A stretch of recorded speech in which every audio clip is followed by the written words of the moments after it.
June is National PTSD Month. It's a difficult reality that many veterans deal with when they come home. Being that we are Military City USA, it is so appropriate that this week's Good People is Operation Homefront, and I want to thank Dr. Lindsey Bira and Erika Montez for being here this morning. Erika, you are wife of a wounded veteran, and you are a psychiatrist here with UT Health. Thank you both so much. So, Doctor, PTSD Month, I had no idea that we actually had a month designated for this. Yes, I'm a clinical psychologist, actually, and I'm so happy that we're at this point of time where we understand PTSD enough to create a whole month where we build awareness around it and further our understanding. And there are so many difficulties in dealing with PTSD, but maybe just what are some of the most common things you have seen firsthand? Yeah, so PTSD is a very normal reaction to an abnormal event, and when that reaction sticks around over time, the brain is hijacked and that fear response keeps coming back and really interrupting people's lives, and that's what post-traumatic stress disorder is. That comes along with many things like depression, sleep issues, substance abuse, traumatic brain injury, chronic pain, disability, even suicide risk. Wow, that is pretty awful, and I know it's something, Erika, you know all too well because your husband, our Army veteran, has PTSD and a couple of other injuries that Operation Homefront has been able to help you with. Right. So he has a vascular necrosis, which is pretty much dead bone. So he had to have, at the age of 34, he had to have a new hip replacement. And that'll be one of maybe 5 in his lifetime. Wow. He also has PTSD along with other injuries like, you know, back, knee, anything associated with, so everything's, you know, connected to the hip. So anything, we're just finding out more and more of his disabilities as time goes on. And how has it been difficult to have to care for your husband, who's probably a little bigger than you? You have to help him with a lot of things, right? He's able to move around. Anything with high impact really debilitates us. Like, so we can't do. He can't run anymore. We can't hide. We can't do a lot of family things.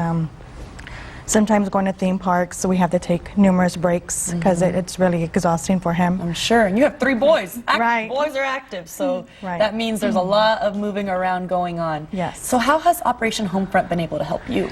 So they've been great. His first surgery that happened 2 years ago, we had a regular tub, and they were able to install a walk-in shower for us because I don't know that I could carry him into the tub each time. He's a big man. Yep. And they've also just given us so much support. We're a part of Hearts of Valor, which is a support group for caregivers, and they have been incredible with us. And you guys just had a retreat this last weekend. How was that? It was invaluable. We learned so much about not only PTSD, but the importance of self-care, just awareness. We bonded with some wonderful, strong women. So it was a great self-reflection. I'm so happy that you have Operation Homefront and that I feel you look at peace, you look happy, and I'm sure your husband is happy too. Doctor, what are some things maybe to encourage veterans who may be watching? You know, don't give up on yourselves, right? Is there anything you'd want to say? PTSD is treatable, and the treatments are short-term, and they actually change how the brain functions. So like I said, the brain is hijacked with PTSD. We want to reverse that. So it's very important to try many different types of treatments until you find one that helps. Social support is also key, so just talking about what happened. There's a lot of guilt and shame that comes along with PTSD. That's a brain trick. So talking about it, finding resources like Operation Homefront, even from the caregiver side, being able to connect with other caregivers, learn how to practice self-care around that. It's very important. Well, I love that. And are you have anything planned for this weekend or for the summer? No, I think we're going to take it easy. You're going to take with it this easy? heat. That's awesome. Well, I'm glad you guys get to work together with Operation Homefront. Thank you so much for being here. Thank you for having us. We appreciate it. And thank you to your husband for his service. And we also want to thank Honda for helping us showcase our good people.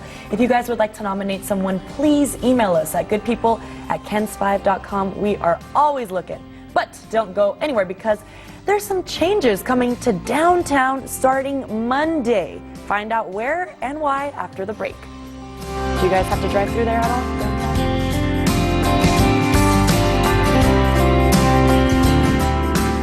So